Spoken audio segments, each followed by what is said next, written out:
अस्सलामुअलैकुम। I am Rashid Malik from channel FSc online academy. आज हम डिस्कस करेंगे होमोस्टेटिस, जो कि हमारी एफएससी बुक 2 का पहला टॉपिक्स है। सबसे पहले आपको मैनी कॉन्ग्रेचुलेशन, आप 11th क्लास को छोड़कर अब एक नई सीढ़ी यानी अब 12th क्लास में आ चुके हैं। आपको पता है कि ये सीढ़ी इंसान के फ्यूचर के लिए बहुत ही ज़्यादा इम्पोर्टेंस होती है। इस टॉपिक्स से बढ़ने से पहले इस टॉपिक्स के रिलेटेड मैं आपको कुछ जनरल बातें बताता हूँ। लेकिन आपको पता है, जब आप एक कमरे में बैठे हो और आपका फ़ैन या एसी बंद है तो आपको क्या होता है, गर्मी महसूस होती है। जब आप गर्मी महसूस होती है तो अपने आप क्या होता है, पसीना शुरू हो जाता है। अपने आप का पसीना क्यों शुरू होता है? इसके अलावा अगर आप भाग रहे हो तो आपकी दिल की धड़कन की स्पीड तेज़ हो जाती है। ऐसा क्यों होता है? इन सब बातों की रीज़न आज हम इस टॉपिक में जानेंगे। इस टॉपिक का जो नेम है वो है होमोस्टेटिस। होमोस्टेटिस का मतलब होता है the protection of internal environment of an organism from the harm of variation taking place in external environment. वो क्या कह रहे हैं कि इंटरनल एनवायरनमेंट, लेकिन फर्स्ट करें एक बॉडी है,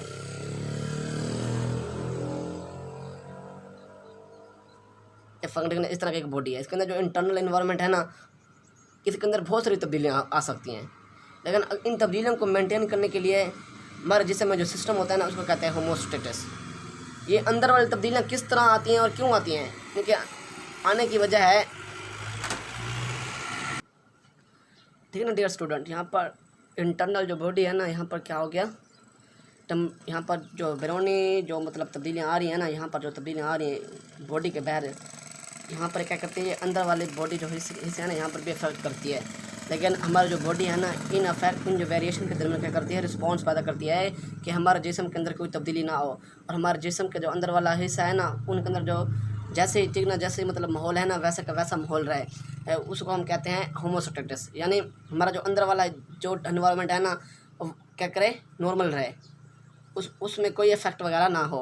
इसके लिए हमारी बॉडी है ना, वो चेंजिंग करती है। हमारी बॉडी क्या करती है, कुछ तब्दीलियाँ करती है।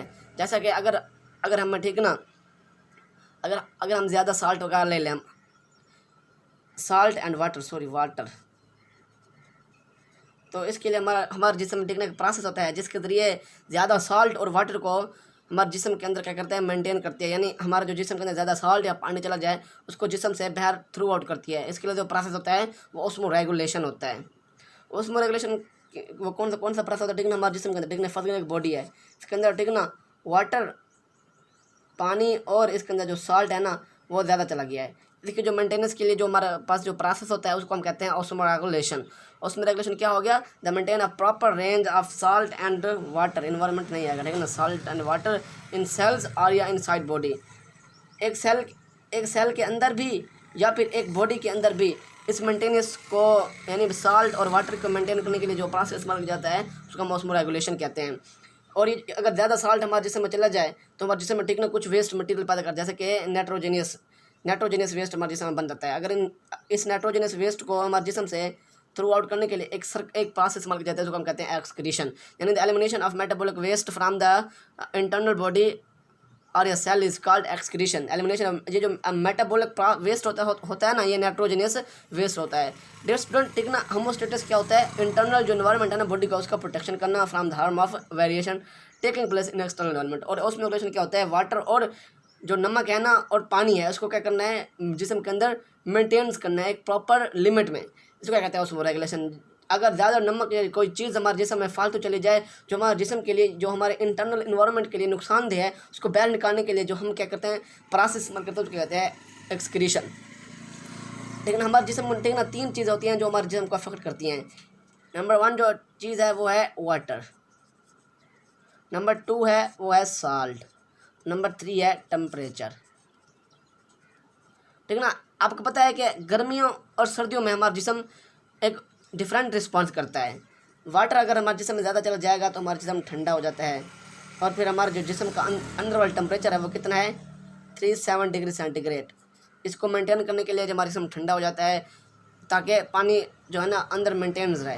अगर ज़्यादा पानी चला जाएगा तो हमारी बॉडी इसके खिलाफ रिस्पॉन्स पैदा करेगी, जिसकी वजह से पानी अपनी लिमिट में आ जाएगा। अगर ज़्यादा साल्ट चला जाएगा, एक्सक्रीशन का प्रोसेस ज़्यादा होगा।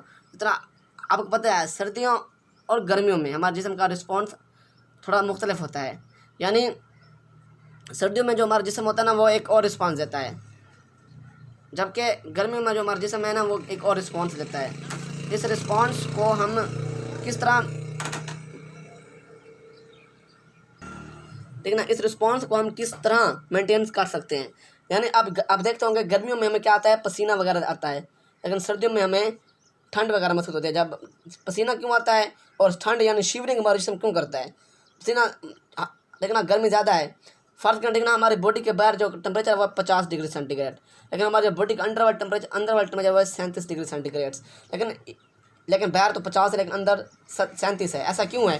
क्योंकि जो हमारे बॉडी ने डिटेक्ट किया कि बाहर टेम्परेचर 50 डिग्री सेंटीग्रेड है, लेकिन इसको अंदर मेंटेन्स करना है, यानी अंदर 37 डिग्री सेंटीग्रेड रहने देना है। वो किस तरह करेगी, वो हमारे जिस्म से देखना बाहर पसीना को थ्रू आउट करेगी, फेंकेगी, जिसकी वजह से हमें तेज़ गर्मी में भी ठंडक महसूस होगी, जिसकी वजह से हमारे बॉडी का जो टेम्परेचर है ना वो 37 डिग्री सेंटीग्रेड पर ही रहेगा।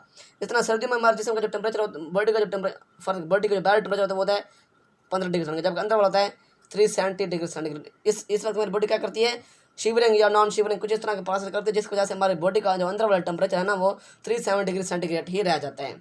आगे हम बात, इस टेम्परेचर को मेंटेनेंस करने के लिए जो हम प्रोसेस इस्तेमाल करते हैं उसको हम कहते हैं thermo regulation. The maintain of internal temperature with tolerable range is called thermo regulation. जैसे कि ह्यूमंस में कितना टॉलरेबल रेंज है, 37 डिग्री सेंटीग्रेड। आगे हम बात करते हैं होमोस्टेटस के इंपॉर्टेंस के बारे में। होमोस्टेटस के बहुत सारे फायदे हैं, ये हमारे जिस्म में जितनी भी तब्दीलियाँ होते हैं उनको मेंटेन करता है। अगर हमारे जिस्म में कोई फालतू वगैरह, ठीक ना, कोई फालतू मवाद चला जाए उसको हमारे जिस्म से क्या करता है, बाहर फेंकता है, ठीक ना, वेस्ट मटेरियल को बाहर फेंकने में भी ये अहम किरदार अदा करता है। इसके अलावा ये हमारे बॉडी में क्या है, सेंट्रल रिक्वायरमेंट, ठीक है। सेंट्रल रिक्वायरमेंट मतलब है कि इस रिक्वायरमेंट के बगैर हम जिंदा ही नहीं रह सकते। ये जो रिक्वायरमेंट है ना, ये सेल्स या बॉडीज़ दोनों के लिए बहुत ही ज़्यादा अहम होती है। आपको पता है हर सेल्स के अंदर टेम्परेचर, और टेम्परेचर, वाटर और सॉल्ट तीनों को मेंटेन किया जाता है। अगर इन तीनों में से एक भी ऊंच नीच हो जाए, इन तीनों में से एक की भी, तो हमारी उस वक्त क्या हो, सेल की डेथ हो जाएगी, उस वक्त ह्यूमंस की डेथ हो जाएगी। इस तरह होमोस्टेटस क्या करता है, इन तमाम जो है ना वेरिएशन जो हमारे एक्सटर्नल इन्वायरमेंट में आ रही है, इनको क्या करता है, इंटरनल इन्वायरमेंट में इनको अफेक्ट नहीं होने देता। इस तरह होमोस्टेटस का जो टॉपिक है ना वो क्लियर हो चुका है।